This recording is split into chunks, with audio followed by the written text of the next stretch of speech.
ہم روزے کی حالت میں شوگر ٹیسٹ کر سکتے ہیں یا نہیں کہ ٹھیک ہے، ہمارا روزہ نہ ٹوٹ جائے؟ صحیح، آپ فقہ جعفریہ کے عنوان سے بتائیے گا پہلے. کر سکتے ہیں. شوگر ٹیسٹ میں مسئلہ نہیں. اگر اوائڈیبل ہو، یعنی ایک ہوتا ہے کہ ارجنٹ کرنا ہی ہے، ایک ڈاکٹر کا ابھی چاہیں تو ابھی کرنا ہے، چاہے افطار کے بعد، پھر بھی اختیاری حالت میں بھی کر سکتے ہیں. پھر بھی کر سکتے ہیں. وہ بلڈ کے ساتھ ہی ہوتا ہے نا، وہ بلڈ نکال کے ہاں ہاں ہاں، فقہ جعفریہ کے مطابق کر سکتے ہیں. بلڈ ڈونیٹ کرنے میں بھی کوئی حرج نہیں ہے دوران روزہ؟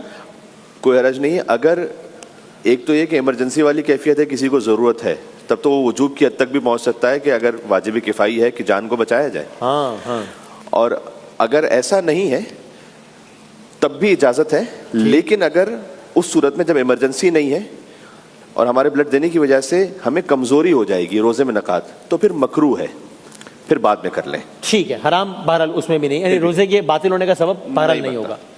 قبلہ مفتی سہیل صاحب. بسم اللہ الرحمن الرحیم، صلی اللہ علیہ وعلی آلہ واصحابہ وبارک وسلم.